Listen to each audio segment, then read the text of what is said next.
Hello guys, today I am again here to teach you one more tense, that is present perfect continuous tense.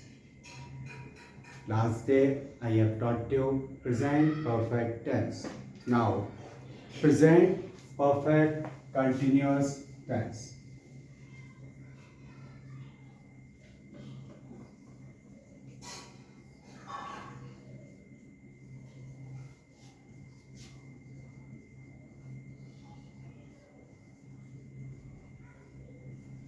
Here two things are given.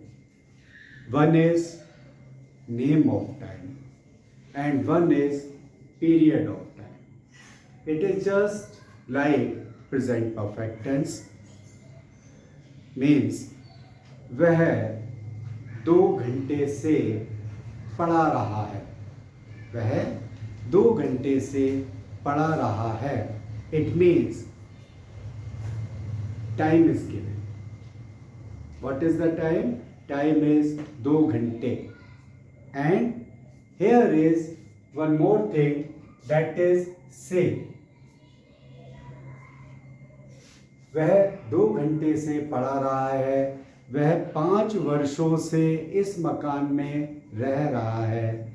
वह 3 साल से business कर रहा है.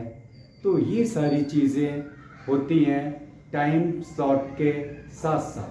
अगर sentence हमारा time slot के साथ है और उसमें से लगा हुआ है, ओके, मीन्स इस टेंस में कॉम्बिनेशन होता है प्रेजेंट और कंटिन्यूअस टेंस का, but time duration is also given. That time duration is definite और इनडेफिनेट और indefinite. Definite means name of time and indefinite means period of time.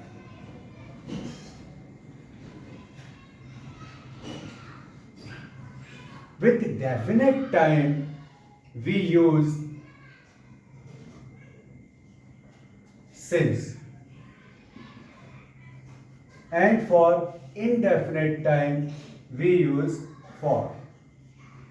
अब हमारे सामने ये प्रॉब्लम आएगी कि डेफिनेट टाइम कौन सा है और इनडेफिनेट टाइम कौन सा है.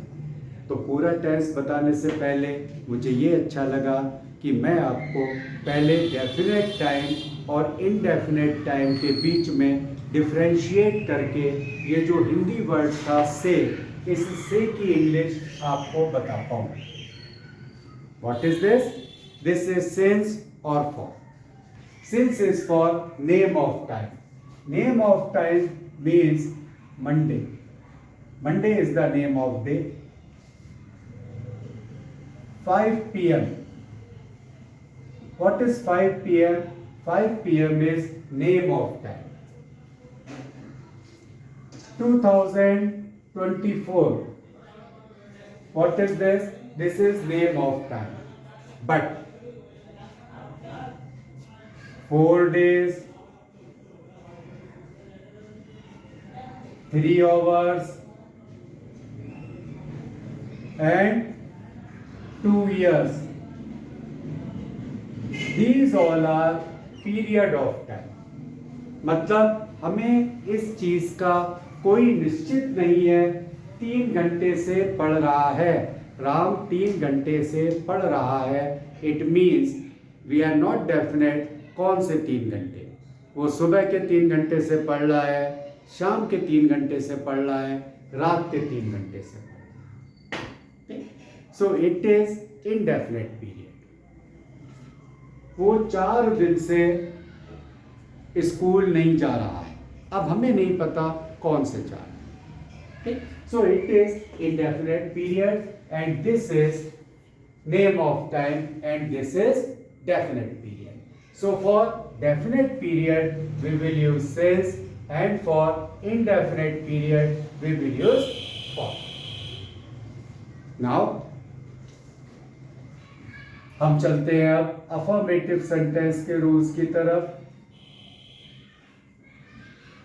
अफर्मेटिव में he, she, it, name and singular number we will use has been as helping verb, and with I, we, you, they and plural number we will use has, have been, and with both has been and have been we will use first form with addition of ing of verb। First form of verb में हम ing जोड़ देंगे। ठीक, we will take one example. Sohan 3 दिन से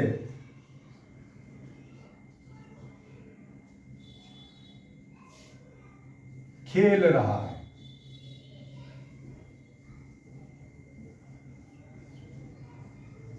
What is Sohan? Sohan is the name. And what is this? This is say. And what is this? 3 दिन? 3 दिन means indefinite period of time. Sohan is a name. So with name we will use has been. Means translation will be Sohan has been खेलना। खेलना means verb, play,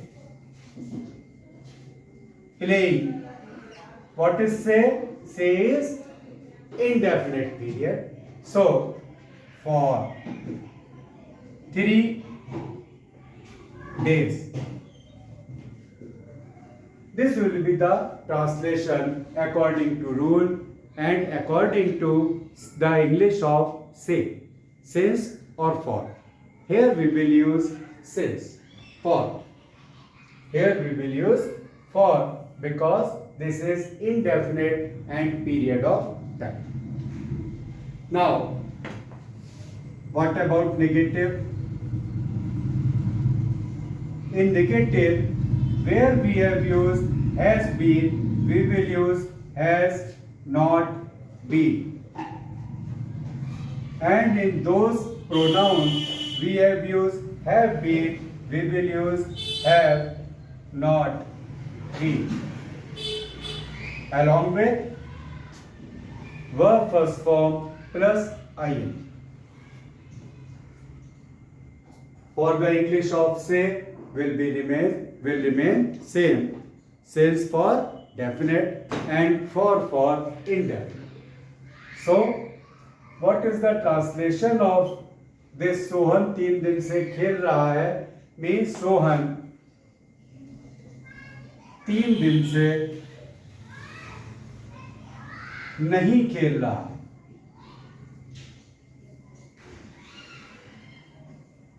क्या बन जाएगी translation? आप बताइए। Yes, has been की जगह पर हमें बस केवल हैज नॉट बीन का यूज करना है।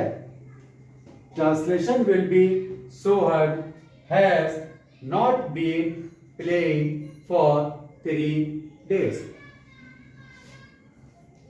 Sohan has not been playing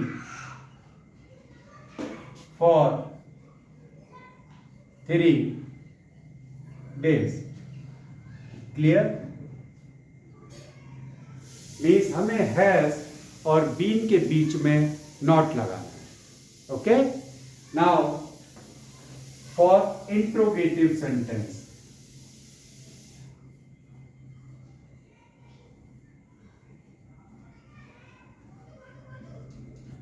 What we do?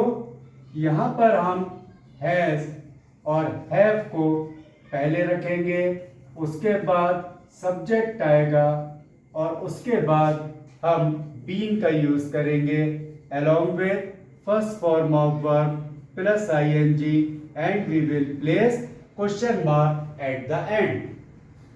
और इसकी इंग्लिश बनेगी क्या सोहन 3 दिन से खेल रहा है। क्या बन जाएगी? आप कोशिश करिए। Yes, we will put this has before the subject and subject is Sohan. First of all I shall write the interrogative sentence. क्या सोहन 3 दिन से खेल रहा है।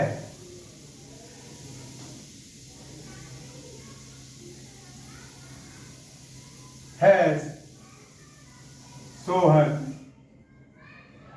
हैज लिख दिया पहले, फिर सब्जेक्ट लिख दिया।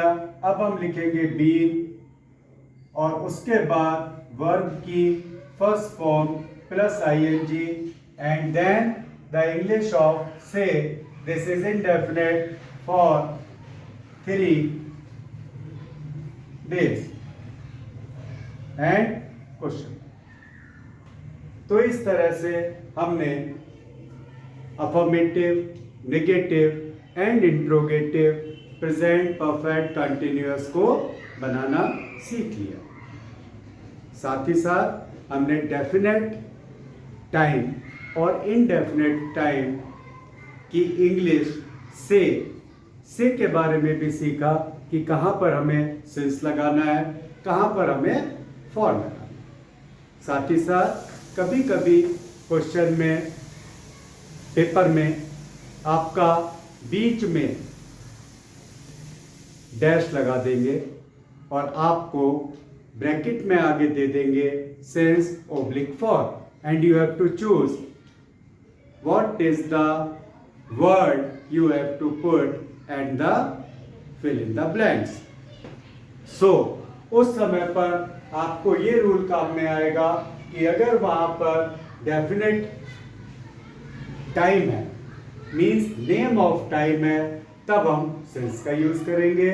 और अगर हमें लगता है कि ये इनडेफिनेट है, हमारी जानकारी में ही नहीं है कौन से दिन से, कौन से समय से और कौन से सालों से वो व्यक्ति यानी कि सब्जेक्ट काम कर रहा है, तब हम फॉर का यूज करेंगे। साथ ही साथ आपको मैं बता दूं कि जितने भी पार्ट्स ऑफ टाइम होते हैं, morning, evening and afternoon, these are also name of time. तो इनसे पहले भी हमें सिंस का ही यूज करना। Since morning, since afternoon, since evening. Okay, मैं समझता हूं कि आपको प्रेजेंट परफेक्ट कंटिन्यूअस टेंस अच्छी तरह से समझ में आ गया होगा। हर बार की तरह मैं थोड़ा सा साइड हो जाता हूं। आप इस वीडियो को पॉज कर लीजिए और पॉज करने के बाद अपनी कॉपी में नोट कर लीजिए, because these all rules are very and very important for you. क्योंकि हम बार बार कब तक वीडियो स्क्रॉल करके देखते रहेंगे। अगर ये रूल हमारी कॉपी में लिखा होगा तब हम उस कॉपी को दोबारा से खोल करके रूल्स को समझ करके कर पाएंगे। ओके, अभी तक हम लोगों ने 4 रूल्स पढ़ लिए। Now I will take your test. मैं आपको 4 सेंटेंस बनाने के लिए देता हूं, जिनको कि आपको अपने आप उस टेंस को आइडेंटिफाई करना है। आइडेंटिफाई करने के बाद उसको ट्रांसलेट करना है in different sentences, affirmative, negative and interrogative. मैं आपको जो सेंटेंस दूंगा वो सारे सेंटेंस हिंदी में हों, because we are doing this translation. Okay, so please give me a time ताकि मैं ब्लैक बोर्ड को रख कर।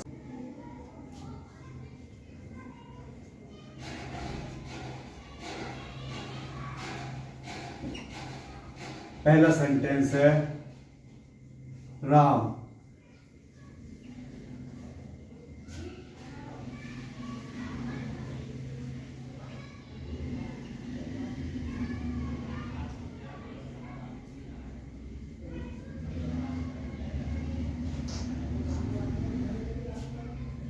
affirmative, negative and interrogative. दूसरा सेंटेंस है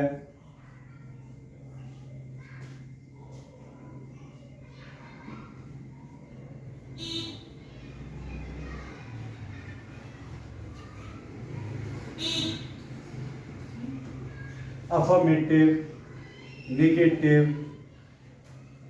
and interrogative. तीसरा सेंटेंस है वे खाना खा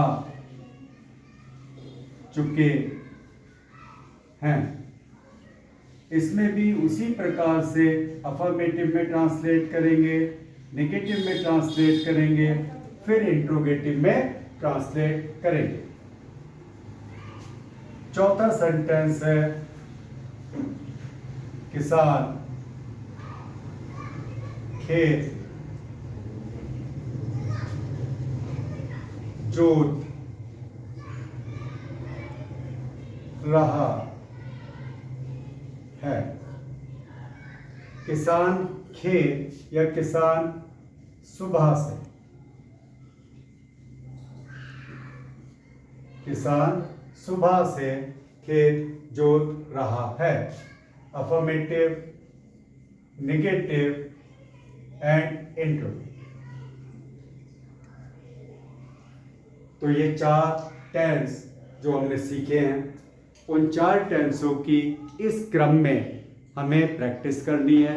अगर हम इसी क्रम में प्रैक्टिस करेंगे तो हमें सारे टेंस सीक्वेंस वाइज हमारी समझ में आ पाएंगे। हमें सिर्फ और सिर्फ ये ध्यान रखना है व्हाट इज द सब्जेक्ट। इस सब्जेक्ट के अकॉर्डिंग ही हम हेल्पिंग वर्ब का यूज करेंगे और कंसर्न वर्ब की फर्स्ट फॉर्म में एस या ईएस लगाना है, आईएनजी लगाना है। कहाँ पर थर्ड फॉर्म आएगी इसका भी विश्लेषण करते हुए हम उसको ट्रांसलेट करेंगे। इस तरह से मैं समझता हूँ कि अगर आप ट्रांसलेट कर पाएंगे तो आप अपने पास में किसी बड़े भाई से, किसी फ्रेंड से चेक करवाइएगा और चेक करवाने के बाद आप मुझे ये बताइएगा कि आपको क्या ये सेंटेंस की ट्रांसलेशन समझ में आ पाई। क्या आपने सारे सेंटेंसेस को रूल्स के अकॉर्डिंग बनाया है? क्या इन सेंटेंसेस को ट्रांसलेट करने के बाद आपको खुद सेटिस्फैक्शन मिला कि अब आप टेंस अच्छी तरह से समझ गए हो? Best of luck, good day for today, bye bye.